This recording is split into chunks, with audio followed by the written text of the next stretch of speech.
Hello and welcome to Dinis Guarda YouTube podcast show, powered once again by citiesabc.com, businessabc.org, and wisdomia.ai. We are in a world where technology and velocity are bigger than ever, and this might, I think, for everyone listen to us, make us wonder, okay, what's the most important thing in our lives? What's the most important thing when it comes to understanding careers, understanding business, understanding technology? And definitely education comes in the middle of that. An education that is out of the box, or at least an ecosystem that can actually make us feel part of something, that can actually make us grow, make us adapt to all these challenges that we are facing when it comes to technology. But as well, one of the things that is key, and I always try to bring to this podcast, are the people and the ecosystems. So today I'm very excited to welcome to our series Chris Joannou. And Joannou is, first of all, a fantastic personality and as well a thought leader, I would say a provocateur in sense, and as well a doer and a maker. And of course, he's part of the ecosystem of the Draper Ventures and Vice President of Ecosystem Growth at Draper University. And just as a couple of few notes about his bio and about his background, it touches a lot of different areas that I think touch everyone listening to us, and especially in this podcast series and my audience. There are people in technology, business, and different kind of people, from decision makers to young people. They want to know what you can actually use for your careers, for your thoughts, for your startups, for your organizations. So Chris Joannou is the Vice President, as I mentioned, of Ecosystem Growth at the Draper University, what is responsible for arranging global partnerships and promoting collaborative ecosystems and support innovative areas and all the areas of startup growth. His expertise lies in strategical growth hacking, ecosystem developing, and connecting key players across industries. He has played a significant role in various partnerships and global powerhouse events, such as Draper University with the stellar collaboration aimed at delivering hacker houses and accelerator programs. Chris has been involved in ecosystem developing across global locations, including Oradea, Romania, and Austin, Texas, through partnerships with entities like Make It in Oradea and Gate 3 Ventures. And from a lot of background on Chris, he is a digital artist and creative advocate exploring the intersections of technology, digital, luxury technology, and Web3. His artistic mission focuses on empowering creators and pushing the boundaries of digital scarcity with a dedication to helping creators, artists, and of course startups in building sustainable careers. Chris also hosts a Start podcast where he connects with leading figures in the Web3 and the entrepreneurial world. Through this podcast, he engages with creators and entrepreneurs shaping technology and business future and present. Some of the feature episodes that he has been doing, and of course, has been fantastic. I have been actually there, and I'm very passionate for the energy and all the work that Chris has been doing. But we're talking about the future of entertainment. A lot of things he's been touching, the future of startups, the future of technology, and personalities like Mary's Spy, the revolution of social media, and Stani Kuleshov, and pioneering Web3 brands with Averi Akineri. I deeply recommend this podcast series. Chris is also an investor, mentor, and supports startups such as Bevy, LawAdvisor Ventures, and SOSV MOX, and has a background in corporate innovation, business developing, and brand strategy. He has held various leadership roles before as a program director at Startupbootcamp, head of marketing at Draper Startup House, and CEO of Startup Melbourne. And he, of course, is a great speaker and inspiring personality, and it's a great pleasure to have him here. And we could talk much more, but I think this gives a bit of an overview about his fantastic and powerhouse creative approach that touches technology, creative environment, and all the innovation and technology achievements. So, Chris, great to have you here. Thank you. What a welcome. Amazing. No, well, it's an honor to have you here. I actually wanted to do this for a long time, and I'm a huge fan as well. I didn't touch, of course, about Team Draper and this family, which I had the pleasure to meet. But let's start first by you. So from Australia to the world, and as well from a great, I think what I love about you, and I share that, is that you have a creative background, an entrepreneurial background, a startup background, but the technology background. So a lot of backgrounds that put together that actually are more important than ever when it comes to the present moments of technology. So a bit of history from education. How did you come up to become the personality that you are? Well, yeah, thank you for having me. I mean, so my education was, it's funny because you mentioned your son and him, you're paying a lot of money and I guess to help him with that degree in top university.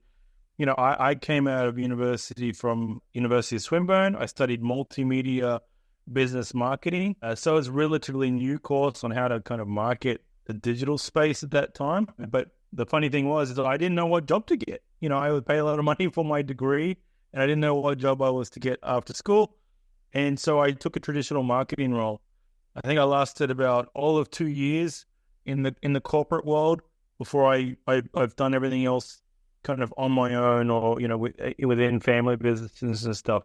That's everything from importing food and beverage products, innovative private label was kind of our focus, giving big retailers a competitive advantage over the big brands at a really good price. And we were like making a lot of money, just my brother and I importing lots of goods. So that was kind of like my first soiree into entrepreneurship, very much influenced by my father, who had a very successful career that we followed around the world. I spent most of my high school in the US, but always kind of had this, urge to do something with the digital bit that I had learned at school. And so I had kind of an agency on the side where I'd help people, corporates with websites and stuff at the time. And then eventually got involved in startup grind. Yeah, so I eventually got into startup grind and I really I think I did a hackathon for a weekend and I was like, wow, this is it. I found my people, found my tribe, right? This is for me, right? Entrepreneurship, startups, this is scaling scaling a business real fast, testing the market. It seemed like all these skills that I had kind of, learned in my degree was like, this was the place where it was at.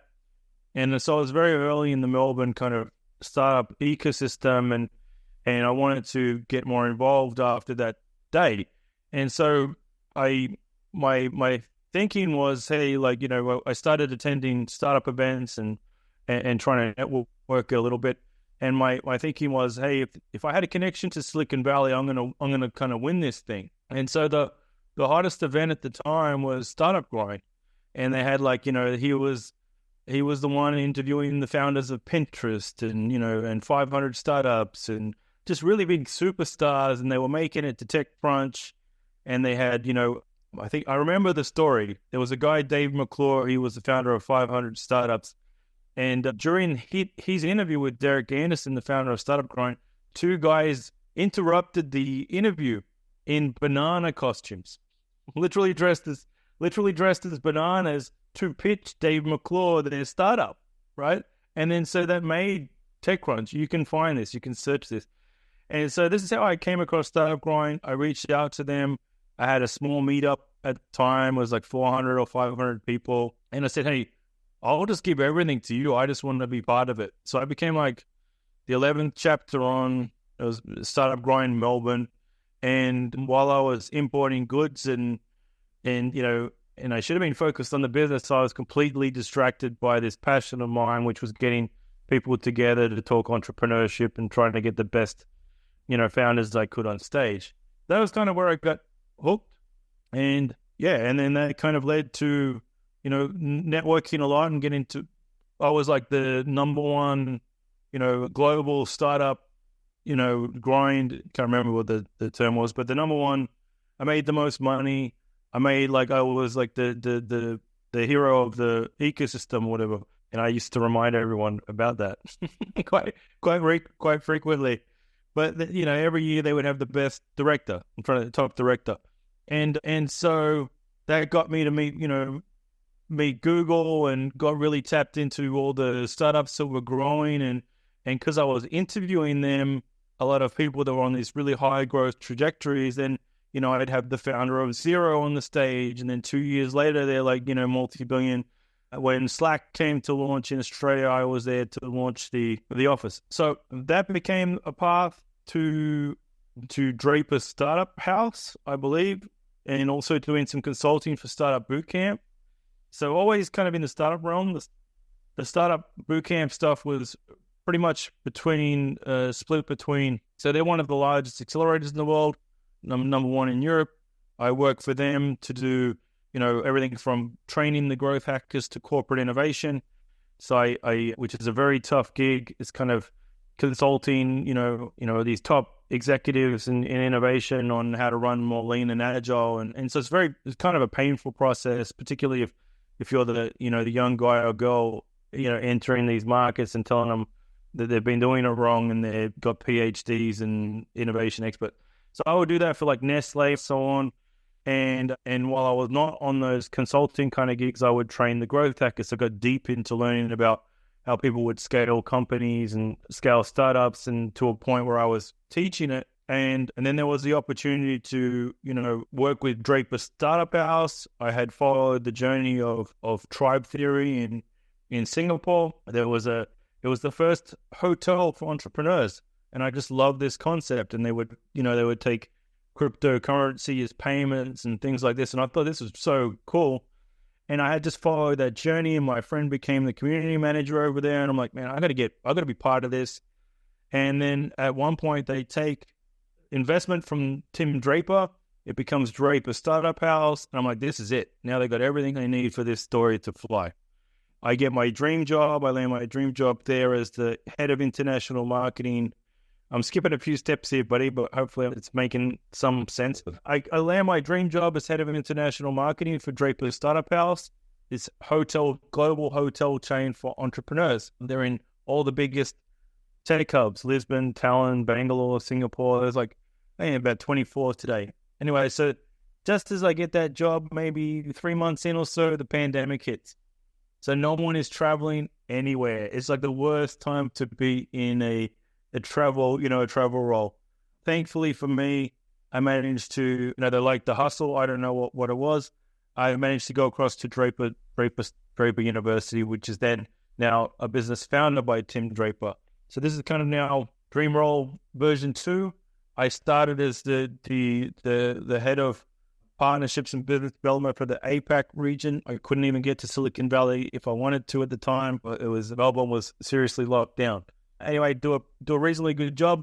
I'll get into some of the partnerships, I guess, with you that we did, and it became APAC in Europe and now ecosystem growth with a focus on our global partnerships and also the physical growth of and the expansion of our campuses around the world. So that's the extended version. Usually I do it in about 2 minutes, but I know we're talking for a while tonight. So you get 4 minutes. It's amazing, and the congratulations, because for people listening to us, the Draper University and the Draper ecosystem is one of the biggest startup ecosystems in the planet.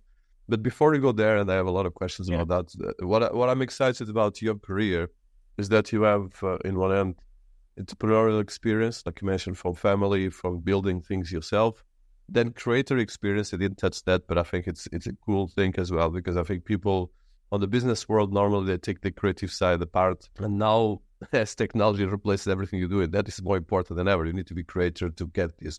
And then, of course, like you said, all these different things between different ecosystems, that the ones like over there in Australia, the ones that you were in that influence you, the ones that you actually build, and then, of course, going to global ecosystems. So tell us a bit about these 3 levels, because this is something that I think for people listening to us, even my team, I believe that my team is very global, and I think they miss most of this, because unless you get into this startup, it's like the matrix and not just the technology. The matrix is the ecosystem, because most of the people are not taught about this. They don't get these immersive capacities of understanding what is going behind the shift of the things. But I want to touch this on your personal journey. Sure. So there's a few things there. So one is the creative bit. So I didn't mention it, but before I did my business degree, I had a advanced diploma in graphic arts.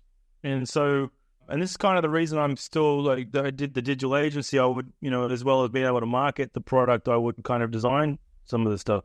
So that has been really useful my whole career. In fact, I reckon my decks, some of the best pitch decks, they get these deals done. People are like, where did that, and how did you do that? How did you do that? I'm like, I did that. I created this background for that looks really real, I designed it, right? So it's like if I'm not getting the output or I don't have the support of a team, I'm just designing the things myself. That has been super useful. And I'll get into, the kind of the creator empowerment stuff that I want to do. But essentially, there's Tim Ferriss rather, has this kind of concept from the 4-hour work week around, hey, if you had $10 million in the bank right now, what would you do with your day? And I've always that kind of concept around, if I didn't have to work and I had all the bills covered and I had plenty of money in the bank, what would I do? And I think therein lies like what your true passion would be. And so for me, I like to create, right? So it's like, all right, so anytime I do love working with startups. I'm in like the best, happy place. But it would probably be both of them, to be honest, right? But why didn't I become an artist? Well, there's no money in art, right? Or there's, not until NFTs and stuff could you name digital artists. It didn't happen. So that's part of the journey I'm on today, or my side hustle, whatever you want to call it. In terms of like ecosystems and stuff like that, I think that became the building out the community, and the community is a big part of this for me, regardless of what business I'm in. It's almost thinking about, all your users in a group and how can you help them succeed. That became a big part of my growth plans for any company I'm working with now, is thinking about community. That definitely came from Startup Grind. I built big communities. You know this stuff yourself. There's something that I saw kind of magic. I was in the right place at the right time with growing for Startup Grind and getting to see how, my colleagues were doing the same thing in Tel Aviv and wherever else. We were in 300 countries 300 cities at one point, and in like the peak of meetup days. Do you remember when you go to those meetups and there'd be like 250, 300 people at a meetup? That's what we were doing. And we'd have superstars on stage, and we had a really great reputation for giving it back. It was definitely our values and I still, reflect on them now. They the Startup Grind values of make friends, not contacts, give first, all these kind of things that I kind of think of when I think of Silicon Valley, and were kind of embedded in me. And so then, getting to see how people were doing it everywhere else, and in Silicon Valley gives you a different perspective. And, but yeah, I'll stop there. I'm not quite sure. I can't remember the question now. No, the question was how you interact with these three parts. You answered on that. So I want to touch, so you mentioned Startup Grind, and Startup Grind, one of their values is you give first. And I love that. And it's not easy, because one of the things in the startup ecosystem is, in one end, of course, there's the competition to keep going and building the most advanced product. But then at the same time, there's a lot of sense. And I actually, in London, I got a lot of that, which I'm very grateful from the likes of Eric van der Clay that created London Tech City and has been kind of a mentor. He's been here on this podcast. But one of the things that I feel is that this startup ecosystem that you've been actually building and being part of is still not known in a lot of ways. Unless you are in a very close ecosystem, you get out of that. So I would like for you just to tell us, first of all, because I would say that if I go to even a lot of the universities in the UK, okay, what do you know about the startup ecosystem? Most of them don't know. You mentioned Startup Green, you mentioned a lot of this big, massive ecosystem. For instance, founder of ChatGPT, Sam Altman, was, of course, one of the people in the Startupbootcamp that created one of the massive ecosystems worldwide. So I want to touch that, first of all, before we go then deep dive on the Draper University and the Draper ecosystem. But so the question is, how do you see the importance of these ecosystems? And how do you see this in the impact present that we have when technology becomes so advanced and is destroying a lot of the concepts of work and the economical sense that we have now? Yeah, I think it's the kind of the realization for me that there is of thinking global. That was a big part of like working with all these organizations. I've had the pleasure of working with global organizations, right? And so you can't be thinking about what's best for me, right? So because there's other people in other places, and how do you help them, not just your own community grow, but how can you help, connect? Oh, the founder of the biggest Australian startup's going to be traveling to Hong Kong or whatever. How can you connect them? Or how can you take care of people the other way around? So that really got me thinking global and how everything's connected. The pay it first mentality is like, Yeah, it is. It's hard for people to go, if there's nothing in it for them immediately, then they kind of might back away. But the beauty of, so I remember my first startup growing conference, right? And there was like 2013, flew to Silicon Valley. They had the biggest stars there. Founder doesn't really know if it's going to work. And one of the things was like, he had all the directors, like he wanted them to meet and greet people and say, hey, why are you here? How can I help you? And there was really just a culture of that. So that became a big, and getting everyone on their feet before you welcome someone to stage. And that really, it's very American, but that does get a lot of energy up.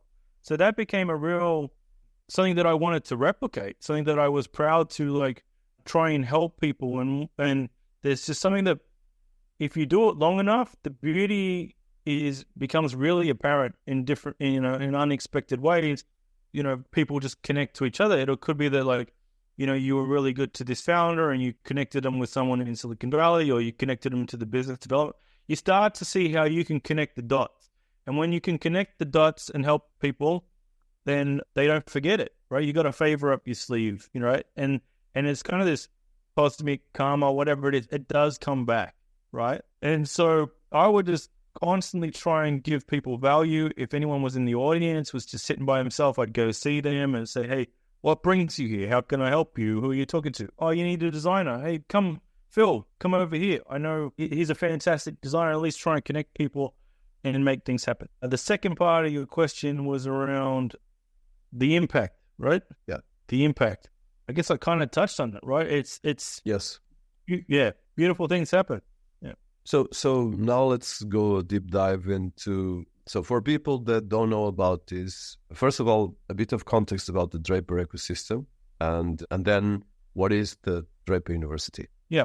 Okay. So for anyone that doesn't kind of know, Tim Draper or Draper University or Draper Associates, so essentially, I'll go back a little bit. So essentially, Tim Draper's grandfather creates arguably starts venture capital, right? He at least creates the first Silicon Valley fund.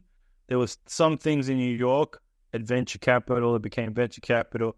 But he was the first in Silicon Valley, and I'd argue that means that he's the first, because that was the only one that was like doing it the way the Silicon Valley style of backing businesses versus the New York style they just far surpassed New York. So his grandfather essentially starts venture capital, creates the first Silicon Valley fund, creates a general partner, limited partner model that all the VCs use today. Right. So between his grandfather and his father, they start venture capital. They're like third generation now, fourth generation with the kids. And I definitely recommend, getting Bill Draper's Stanford lectures. They're fantastic. And he can talk to you about the really early days of Silicon Valley and, the Rockefellers and these big New York money, sending trucks of cash, right? There's no wiring money at that time. So when they knew these Silicon Valley guys were making so much money from their investment, they just started sending them trucks full of cash. Anyway, they were in the defibrillator. They go out trying to find all these new innovators and back them and create venture capital. Tim Draper's father is very successful. I said, as mentioned, I would look into Bill Draper, famously, I think it was the administrator for the UN, right? Like these guys are some serious people. Anyway, so then you got Tim Draper, who's the son, who has to kind of prove himself. So I would say, well, his father and grandfather are known for starting venture capital, because, then he would probably know for taking it global. So Tim Draper is very famous for some of the biggest bets in kind of, startup history. He was seed stage Tesla, Skype, SpaceX, Twitch, Coinbase, 36 unicorns, last count is probably more than that, and 6 rhinos, how he defined $10 billion plus companies, but very forward in his thinking that the best entrepreneurs could be anywhere. So he was the first US investor into Skype. He was the first US in Talon, in the middle of nowhere, as far as US VCs are concerned at the time. First US investor into China with Baidu. So these are like big moves. And then you've got the Bitcoin acquisition, which is probably the greatest single investment I know of. I don't know anyone that's done a better investment than that, right? And so in the middle of all this, I suppose, we're into Fund 7 or Fund 8. he's definitely made his own mark and made dad proud and all that, and continues with the kids, also very successful VCs. He starts Draper University with the idea that entrepreneurship should be taught by entrepreneurs. He's got some really kind of quirky things that we do, mixing the experiential with the theory, which makes us truly unique on a global scale. I'd love to kind of get into some of that as well.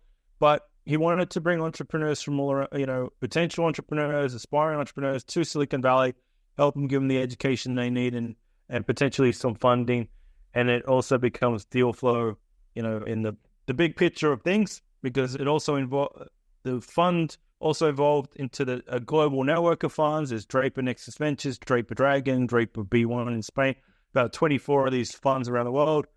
And the university can act as early stage deal flow or pre-seed checks in a lot of this stuff too. So, yeah, that's the 2-minute version. Oh, that's a fantastic summary. And I think for people listening to us, I want to highlight this because I see a paradox. There's the people like me and you, Chris, that are completely outside these startup ecosystems and know the importance of this. But I see that there's still, I think it's like the Matrix film. You don't get the Red Bull or the red pill or the blue pill. And that's still a big challenge because if you go to a lot of ecosystems, there's a lack of understanding, first of all, why you need to get into this, because there's a lot of knowledge, a lot of education, a lot of perks that you can get out of this for free, and a lot of learning. Like I'm sure the quantity of startups that you've been helping, Team Draper, even for just almost 10 years ago, I was in a big event in Silicon Valley and I was already speaking, and I just dropped with Team Draper and he gave me fantastic advice out of nothing, okay, with a lot of generosity, and I always have respect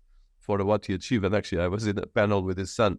But well, I want to touch, so at the moment we are in a very big challenge when it comes to entrepreneurship, technology, and even immense creativity, because all of this works together. You need to be creative to keep your company going forward. You need to get raise money. And you need to know, like you said, a good pitch deck makes a big difference. It's not so easy to do a good pitch deck, especially in a time that you need to highlight this. So when it comes to the entrepreneur world and the startup ecosystem, a lot of this is how able you are to deal with people like you and to deal with, of course, people like Tim Draper.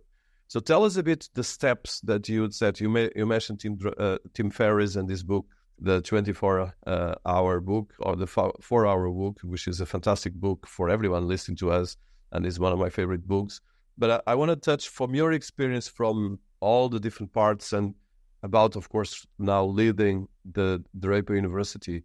What is the highlights and the things that you want to bring for people listening to us? Because I want to make sure that this is really loud for everyone. And I say loud for everyone, repeating this. Yeah, I think one is like entrepreneurship's there to save, kind of save the world. The tangible impact, right? Because I work with a lot of government around the world. I know you do too.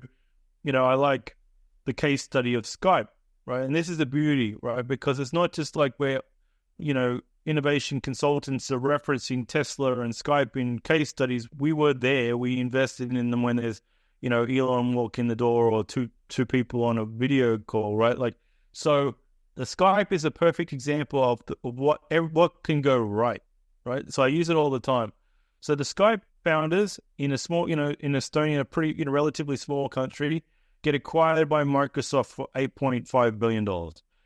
They go on, and this is often the case, right? With ecosystem impact, it happens that most entrepreneurs reinvest in their own home country, right? Regardless of whether they're going to Silicon Valley, they're still hiring entrepreneurs back home. So there's nothing lost with sending startups to Silicon Valley and taking money from the US.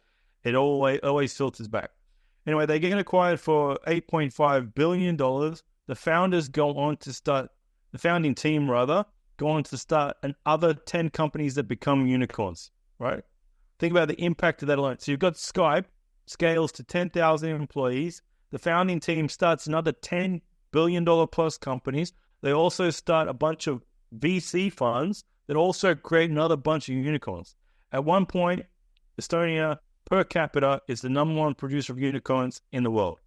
So this is my favorite slide when I'm talking to governments and stuff that can't fathom the cost, the short-term cost versus the long-term reward and the impact that the potential of investing in startups and entrepreneurship early can have, right? They only think short term. So this is the perfect slot. The other things that I've learned, I guess from the Draper ecosystem is I'm very fortunate to be in a business where it doesn't matter how big I think, no one is going to laugh or is not going to be frowned upon. In fact, it's quite the opposite. It'll be like, you're not thinking big enough, right? And so that would be my one thing for anyone listening is time and time again, and the more I see entrepreneurs from all around the world that have technical skill, the biggest difference, in my opinion, in our opinion, I would say, is mindset, right? And so it's that belief that I can conquer the world. It's the belief that I'm worth 100 million in my Series A versus 2 million, right? And we're particularly good at getting that out of founders and getting that belief. And there's something about the air in Silicon Valley that also helps, bring it out of founders. So yeah, I'd say those few things. No, and I want just to highlight what you just said. You said it in a very humble way, but you guys, of course, are a powerhouse in ecosystem. Team Draper as well, for people that don't know, please study him. Like you said, there's a lot of fantastic, he's a full of energy person, but you touch a very important thing, is the sense of entrepreneurship mindset. And me being Portuguese and European, partly French, this is not something you take for granted, okay? This is, especially in Europe, and I would say in Africa, Latin America, being an entrepreneur is seen as a pariah. So, and I know that for us, I think Australia is much more entrepreneurial, but there's a lot of things in there. So from your experience around the world, okay, because the first thing is how you create the mindset. And I think 90% of the failures on business is that you don't think as an entrepreneur, you try, you hustle. And of course, if you are in some environments like Europe, you might be just told, please don't be an entrepreneur, you are a pariah of society. So I'm not saying this with any kind of low stuff. This is a big problem in the world economy because, for instance, if you see France and most of Europe fighting against just getting things for granted, okay, don't go and take the initiative of what we're talking, you and me, that is normal in our lives is not so normal. And I see universities not fostering at all this. So I want to break this in this channel because I see even in my team, if I look at my team and I have close to 100 people that work worldwide, I have very few people that are entrepreneurial. And that scares the out of me because in the other days, what I said, you guys are going to be replaced by AI bots. Okay, so how do you see this? Because I want to be very vocal about this because for me, it's the most important thing for our generation. I'm not even talking about AI, that is another big thing. But how you see this from your experience as well, working with different countries, different governments, different jurisdictions. And of course, one of the things Team Draper always says, like you just said, is that, of course, not even going to crypto, which is the disruption coming out of these things is massive. And people are not seeing it happen in front of them. Yeah. So I think one is, culturally, fear of failure, right? That's definitely a common thing that you see worldwide. If you need to get over fear of failure, right? So we're not saying give up. In fact, it's just getting good at like experimentation, being objective, right? We definitely want resilience, but if you screw it up, just keep moving, right? And I think people's fear of failure prevents them from even starting. And then if they start, it's preventing them from taking action. So there's, let's say, failure, getting over failure is number one. And then the mindset bit is a big one for us. So our flagship program, Hero Training, I'll show you how you can kind of encourage this. Our flagship program, Hero Training, that's produced the unicorns for us at Draper University, includes week 3 or thereabouts, survival week, where we send the startups to a farm with Navy SEALs. Yeah, I don't know anyone that does that. Yeah, that's amazing. Literally, that I didn't know about it. That's amazing. Yeah, there you go. So no one will die. Don't worry, no one yet. Although when I was in Romania, I did hear that they had to shoo away some coyotes around the circling their friend by the fire, which was the first one I heard where it seemed like it was maybe pretty dangerous. But for the most part, it's lots of leadership drills. It's a digital detox. You have to hand in your phones, and you are in the hands of ex-Navy SEALs. And so that is a big transformational part of our program for founders. All of them going on, 10 years now, will say that that's the hardest and most rewarding part of the program. And it has nothing to do with the theory of lean startup and stuff like that, right? It is 100% mindset and this belief that, I was saying this the other day, if you can somewhat open the door for founders to believe that I'm just a little bit more capable than I thought I was, then that can open the door of possibilities. Because if you're challenged to go, hang on, I didn't know I could do that and I can do that. So if you're doing this with high growth startups from all around the world, physically challenged in this pressure cooker, and you have to do these challenging things again and again, and you find yourself completing them and kicking ass, then you come back, and they all come back, thinking they can conquer the world, and they feel like they're ready for anything. And they also have accelerated their network. It's a big part of, for me, the value proposition is the mindset. My colleague would argue that we accelerated your network in, that you'd get at university within a few weeks, right? So because how do you build a network? How do you build friends? It's a number of times that you've gone through these trials together, and you need to build trust. And there's there's no better way of accelerating that than being in a boot camp with Navy SEALs for some time. So I'd say fear of failure, mindset, and the belief that you can conquer the world, and you're going to do it. Doesn't matter what. You're going to run through walls if you have to make your vision a reality. Yeah. Yeah, this is really key, and thank you for that, Chris. I want to highlight for everyone listening to us, please take this serious. Okay, I know that most of people are not entrepreneurials. I think it's really my experience. It's probably 1% of people that are entrepreneurial, even less. And this is actually a big issue because, of course, that's why we have dictators. That's why we have so much people taking over the world economy very easily, because people just let other people take responsibility of their lives. So coming back to the Draper University and what you guys have been doing. Okay, there's a lot of great work. And please, for people listening to us, we're going to put all the links. You have it, whatever you listen to us about this. Just what I would say that for people listening to us, there are things that you want to highlight, any programs, any different things. There's as well the programs. I mentioned the Stellar as well. And as well, there's a lot of investment around the world with different things you guys are doing.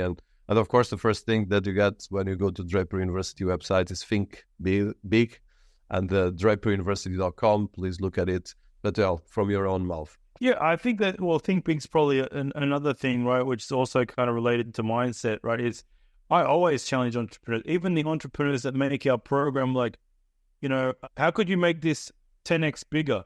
How could you make this 100x bigger?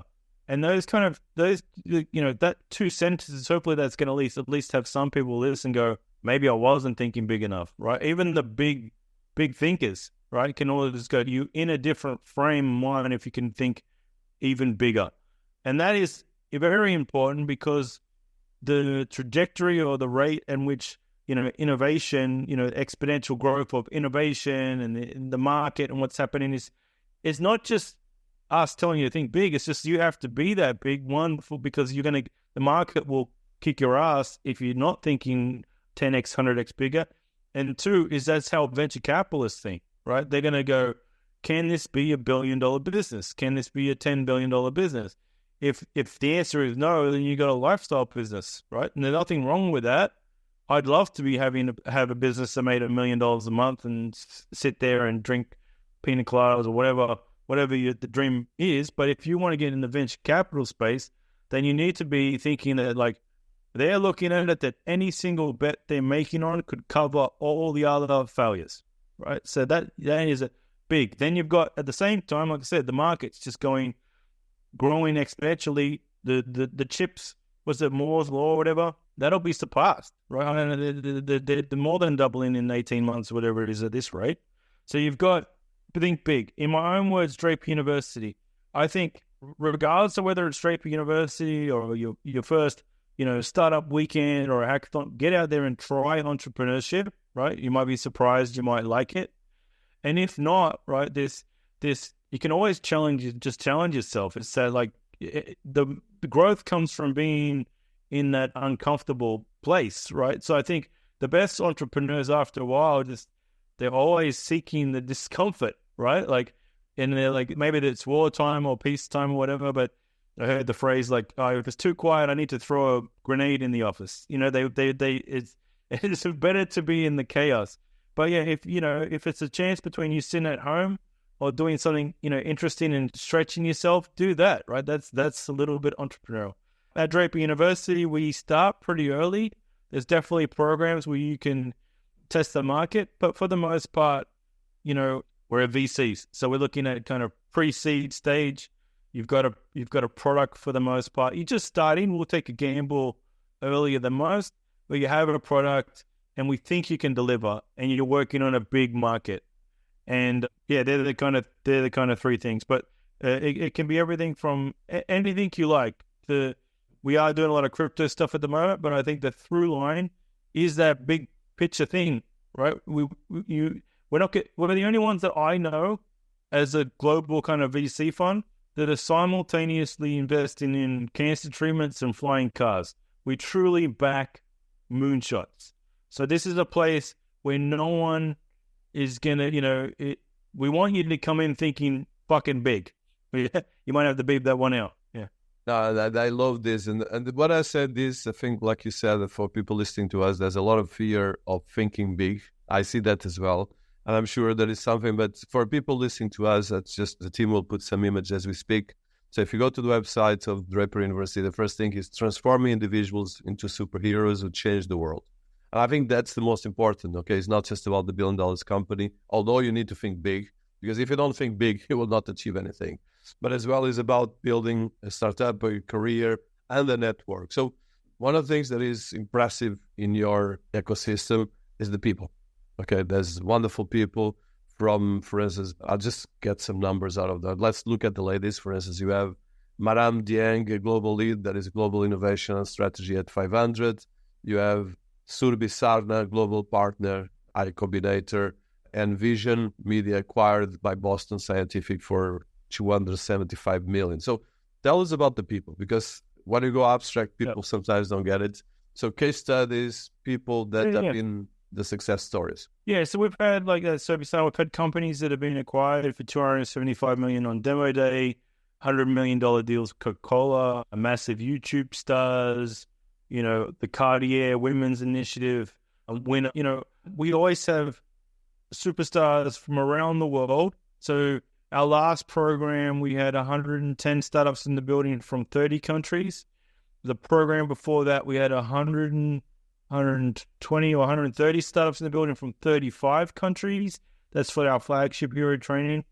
So lots of government partnerships where you've got Korea and Kazakhstan, all these flying 10, 20 entrepreneurs in together, and then you've got this incredible melting pot in the middle of Silicon Valley. So you get to network with all, we think you accelerate your network around these high growth startups from all around the world. Then we put you in survival week and constantly bombard you with the top facilitators and mentors.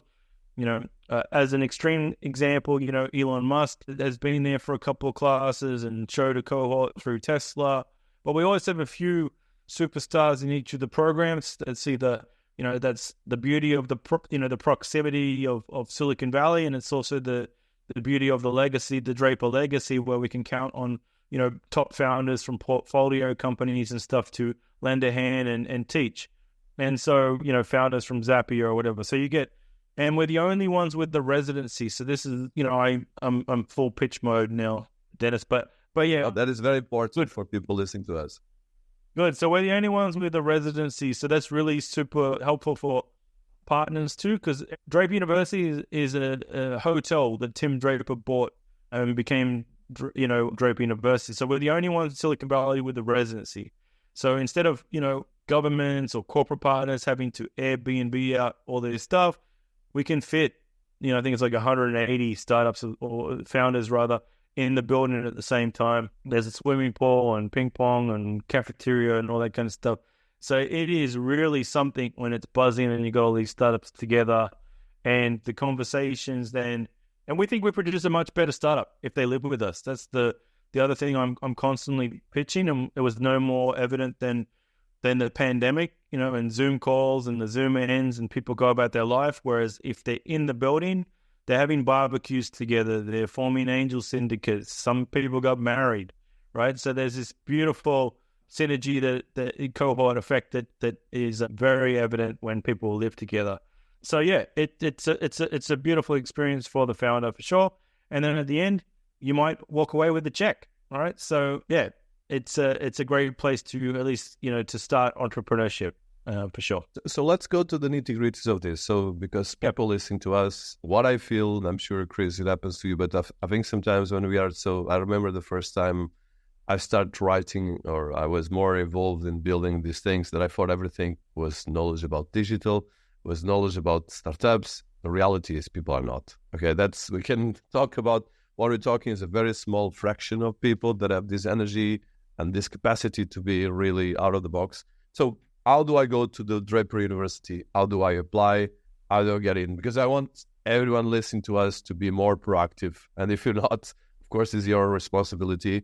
But come on, there's a lot of opportunities. People are not understanding. Sometimes people are just afraid for us. I tell you an example. I'm marrying people in Africa. I'm working with people in Vietnam, in India, a lot of different places. Most of the people have no clue about these things. I would say probably if I ask my team, who knows about this? No one. And this scares the hell out of me because they're much younger than me. So tell us how you can apply to Draper University, what are the different things that are live, and where people listening to us from all over the world can actually learn and get the opportunity to work with you, with Team Draper, which are global superstars. And you just mentioned, of course, from Tesla to Skype to a lot of these case studies. Yeah, I guess the bad news is for most listeners, it's hard to get in. That's the thing, right? So we do some online programs that are more open to people, but they're few and far between. Like I said, we're trying to push everyone back into the building. But from time to time, if you see our fundamentals of entrepreneurship program, it is online. I think we had, we had like 400 startups on the last one, but it's just not something we're doing so often. Again, because I think it's just the engagement starts to drop after, so many weeks, and it's just not the same energy that we want to. That's on brand for us. But you can apply online. You will be, you'll meet with admissions, maybe an investment committee, depending on the program, and you will go through a series of interviews and stuff like that, and hopefully you get a welcome letter. There's a cost if you come off the street, but we also have and you manage to get through, but the cost is pretty. Well, it's very reasonable if you look at what it costs to stay at any crappy hotel in Silicon Valley, just in terms of accommodation alone, let alone the education. But I would say that a lot of the participants are sponsored, so like government or corporates or whatever, they're picking up the tab to help send entrepreneurs to Silicon Valley. So I'd say just keep an eye out on the programs and stuff like that. I guess before that, I would definitely start with, lean startup books and any YouTube tutorials, that kind of stuff. Haven't had to go this far back, buddy. But yeah, lean startup is a good book to start with, and just understanding. Ash Moira has some really great stuff. Lean Stack, I think, is the site. But you got to just get the idea around how you can experiment with a market. You want to pick a big market. You want to have a big idea, like I said. You want to surround yourself. I think, yeah, even before that, the startup grind or the events, every city in the world, if you just go to meetup.com, we'll be hosting a bunch of events in different verticals. So anything that you're interested in, they'll have some sort of entrepreneur event, whether it's health tech or, deep tech or crypto. And then you can just kind of, listen to a founder's stories. It's a really great, kind of natural way to hear how they, went from the garage to the $1 billion company is the kind of the cliche one. But also meet people in the audience and talk about what you're thinking about building, or just hearing what they're up to, and just kind of, that's a really easy way to kind of get immersed in the scene. And then I think you just let your kind of curiosity, lead you into whatever you're passionate about. But I think passion, big market, and then if you got both of those things going and you're trying to genuinely solve a problem for someone that, generally we talk about pain. It's not just a problem, it's something that's painful for them. then in a big growing market, then you might be onto something. And if you surround yourself with the right people, you can get there. And once you got some proof points that the market wants this thing, apply to Draper University. Fantastic. And really, for people listening to us, just some numbers is 3,300 alumni, 700 plus companies, and 8 unicorns that have been part of the ecosystem. So, Chris, I want to shift a bit, and of course, we'll put all this information for people listening to us. So, Team Draper, like you said, comes from almost, I would say, an aristocratic family from Silicon Valley that, of course, is a billionaire. It came from a very wealthy background, but he's been kind of reinventing himself. Part of that was, of course, the spirit of coming to the startup and technology world. It was as well one of the first investors in crypto. It's been made in some crazy statements around crypto, but most of it has been a kind of a cheerleader for all the blockchain and crypto ecosystem. And now, of course, there's a lot of things happening. So let's look at a bit that background. And of course, you are an expert in Web3. So how do you see, first of all this background of Team Draper? How do you see crypto as we speak, the blockchain ecosystem as we speak, and the Web3? Yeah, I think it's not going anywhere. Like, I think it's going to be like, to me, I had kind of, heard bits and pieces and actually consulted for like a freight company that was doing some interesting stuff in blockchain pretty early on, but I still didn't really take the dive in there to kind of learn as much as I could or buy any Bitcoin or anything like that. But it was, I think, when we hosted the Algorand accelerator that I truly became a believer. It was just the not understanding how the technology worked. And for the listeners, the Algorand blockchain, a lot of smart people in this space, right? But the Algorand blockchain is founded by an Italian guy that his name escapes me at the moment, but he won the Turing Prize for computer science. It's essentially like the Nobel Prize for mathematics and computer science, right? This guy is super smart, and so he is a believer, and he had a way that he was going to fix this trilemma with the Ethereum had at the time, but it was working with the Algorand and getting to know some of the startups that were joining this program and interviewing them and hearing their unique business cases and business models that I don't think could exist in Web 2, that I became a believer. Then, if you've been around long enough, the market kind of goes up and down. Chris Dixon refers to, he's manages the A16Z, a crypto fund, as casino culture. Right? There's certainly a lot of that where there's people that are kind of, betting on coins and flipping them and all that. But the underlying technology is what's, kind of got me hooked, right? And there's so you've got, cross-border payments, and, when, if somebody is using Western Union and it's going to take, a fifth of their salary to send money to the US versus 1.0001% if they do it using crypto, then you start to understand these real-world use cases that can have global impact. And then I personally, I love all the kind of the arts and the creative space, because I like this idea that there's attribution and there's digital scarcity and all these kind of things that can only occur when blockchain gets involved.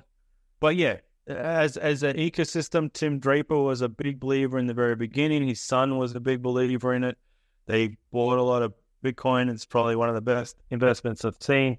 And since then, we've been kind of big believers in the space and this idea that, you should own your own assets and you should be able to control your own money, and that money should be digital. And, there's a lot of things that don't require, all these middlemen and intermediaries taking a cut along the way, right? So, yeah. And then the big difference I saw in this last downturn is that this was no longer where, previous cycles developers had stopped developing. This time they did not, right? And so this is and you go to Paris Blockchain Week and nobody cared that the market was down. They're just on. And that's where, hang on, there's nothing stopping this, right? So I don't think it's like a fringe thing anymore, right? I think it's like I don't know the statistic, but it's like 1 in 10 people in the US have a wallet or something. There's definitely, I don't see it as like I can only see it growing exponentially, that's for sure. And so none of this is financial advice, by the way. But yeah, get yourself some crypto. Fantastic. Let's shift a bit, and I want to be cautious of your time. So just a couple of last questions. So first question right now. So we are in a time of accelerated disruption, especially when it comes to AI. There's an AI boom, especially on the investment side, but as well on the impact of AI.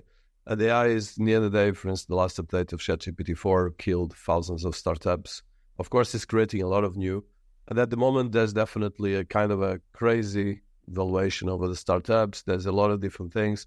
And there's a lot of, as well, question marks about how can we look at this and get into the wave in the right way. So for someone that's been on tech ecosystem and investment ecosystem, what are your views on this? And as well, for people listening to us, how we can actually get into this wave or at least do something. Of course, not everyone understands AI, but it's something that is touching everything we do in one way or the other. And as well, a lot of these tools are great to help us. I've been interviewing some of the top people in here, and definitely there's the people that are afraid, the people are excited, but in the end of the day, there's an opportunity. So what's your views on this? Yeah, I mean, I think like anyone listening, regardless of their technical expertise, can get onto Chat GPT or Gemini and at least have a play, right? I think if you have not done that, then do that, right? It's going to be very easy to go, wow, like this is the first time people were kind of blown away by the result, going, hang on, I just asked a very sophisticated question, got a great result.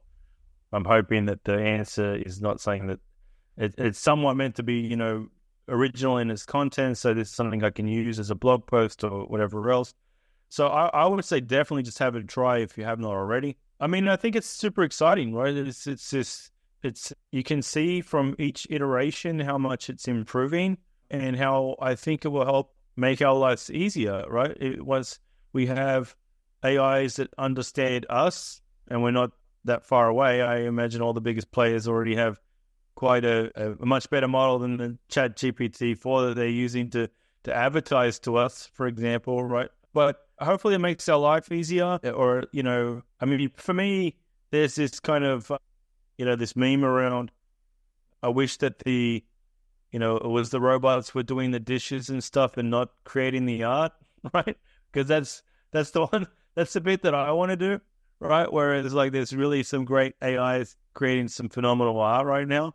But I think at the end of the day, creators and creative people will always be a little bit ahead of it or be able to use it to their advantage. Yeah, I don't know if I'm answering it for you here, mate. Yeah.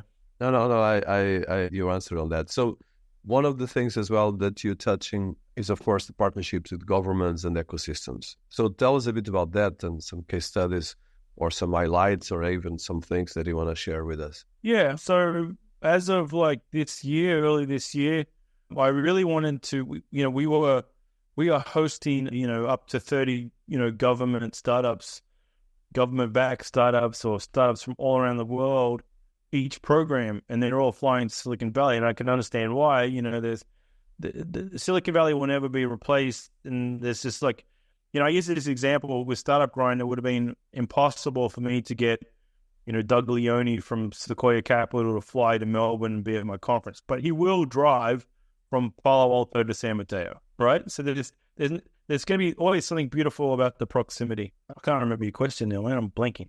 Yeah, no worries. The question was about the work you've been doing with the government partnerships. So and it only made sense that so our work with government now was like, all right, we got all these governments landing startups in Silicon Valley, and sometimes they were saying, hey, these are our top 20, right? And we were not happy with 10 of them.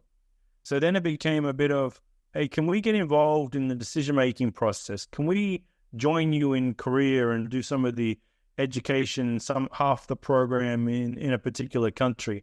And so the evolution has become hybrid to then, hey, we should have Draper University in different countries, right? So this has been my personal, it's not a pet project, it's a massive friggin' project to take, the global expansion of Draper University around the world.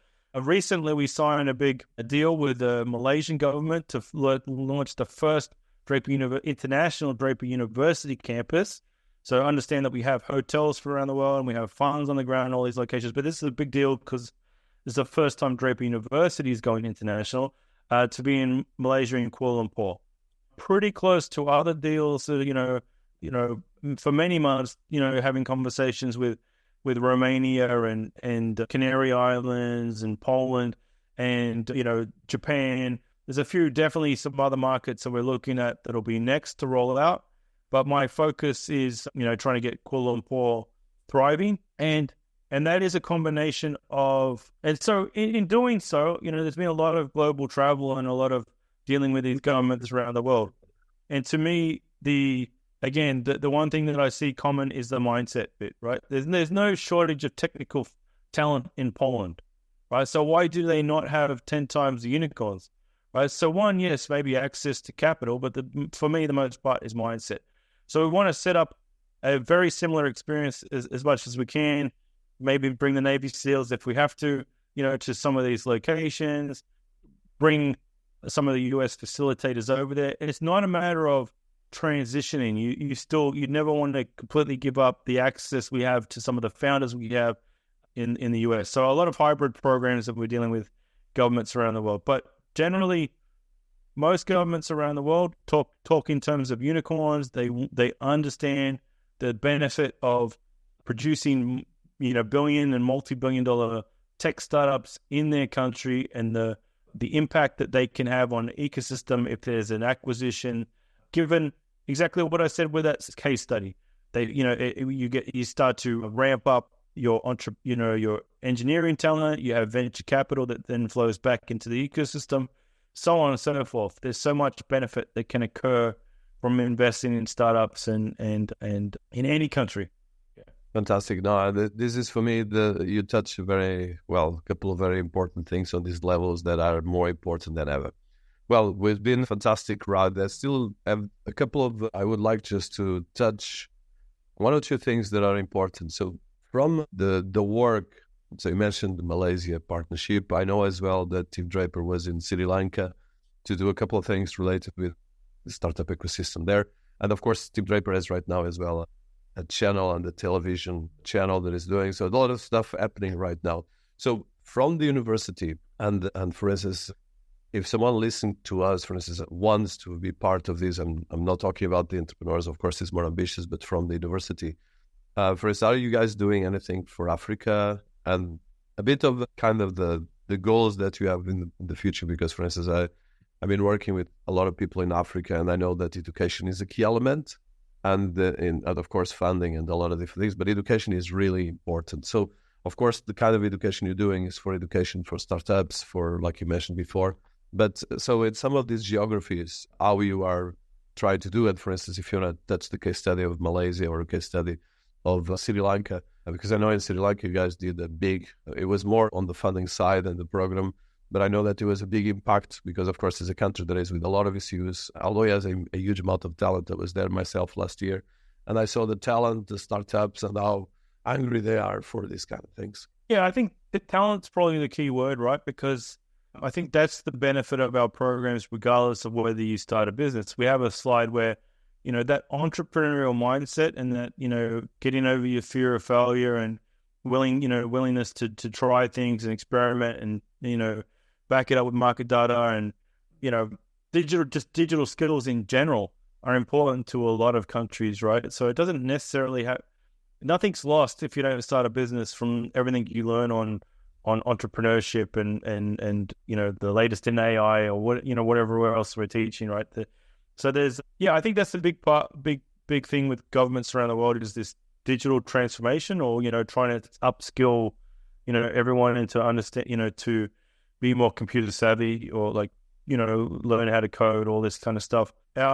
Yes, we are doing things in Africa. I think we even had a fund there in the past. I know my colleague who looks after the region is working on a big multinational proposal with USAID, which is a big partner of ours. We do quite a bit with some of these entities in Washington, D.C. It's just not my personal thing, not my region. But yeah, it's a matter of, I guess, digital skills and entrepreneurship. But entrepreneurship may take a different form as opposed to like a scaling a SaaS product as opposed to engineering water treatment or whatever the case may be, right? So it may take a different form, but the skills are transferable.